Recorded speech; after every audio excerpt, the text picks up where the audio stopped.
ఒక mobile phone 4 ఏళ్ల పాటు సైలెంట్, ఒక్కసారిగా యాక్టివ్. ఆ తర్వాత దేశాన్ని కుదిపేసిన ఉగ్రదాడి. పహల్గామ్ టెర్రర్ అటాక్ వెనుక ఉన్న రహస్యాలు ఒక్కొక్కటిగా బయటపడుతున్నాయి. ఉగ్రవాదుల వద్ద లభించిన మొబైల్ ఫోన్లు, డిజిటల్ మ్యాప్లు, రహస్య ఫోటోలు ఈ దాడి ఎంత పక్కా ప్రణాళికతో జరిగిందో చెబుతున్నాయి.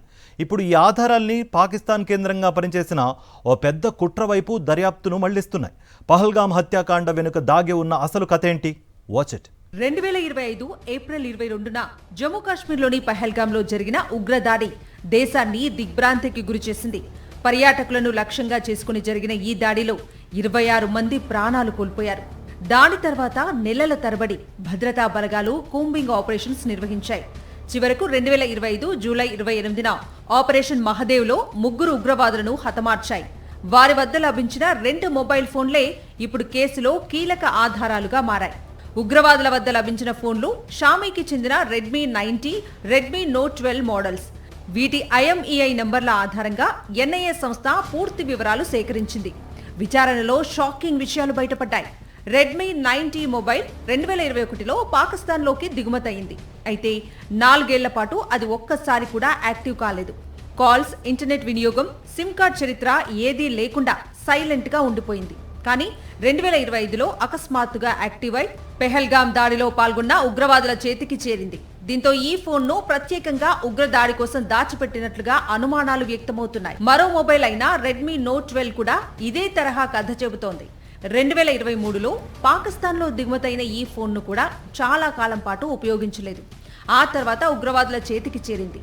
వేర్వేరు సంవత్సరాల్లో దిగుమతైన 2 ఫోన్లు ఒకే ఉగ్రవాద మాడ్యూల్ వద్ద కనిపించడం దర్యాప్తు సంస్థలను మరింత అప్రమత్తం చేసింది.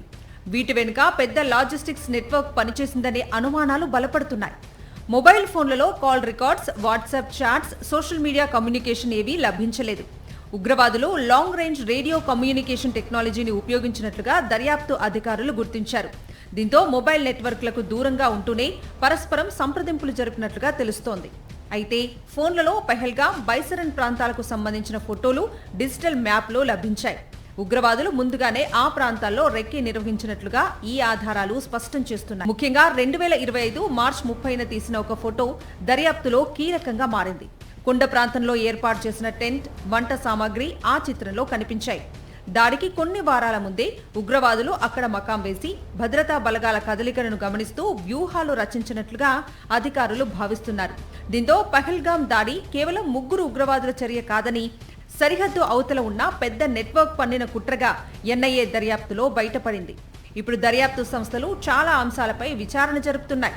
ముఖ్యంగా ఈ మొబైల్ ఫోన్లు నేరుగా ఉగ్రవాద సంస్థలకు ఎలా చేరాయి? 4 ఏళ్ల పాటు ఎందుకు భద్రపరిచారు? పాకిస్తాన్లోని ఏ నెట్వర్క్ ఈ లాజిస్టిక్స్ సహకారం అందించింది? ఈ ప్రశ్నలకు సమాధానాలు దొరికితే పహల్గామ్ దాడి వెనుక ఉన్న అసలు మాస్టర్ మైండ్స్ బయటపడే అవకాశం ఉంది. ఒక మొబైల్ ఫోన్ చరిత్రతో మొదలైన దర్యాప్తు ఇప్పుడు అంతర్జాతీయ ఉగ్రవాద నెట్వర్క్స్ దాకా విస్తరిస్తోంది.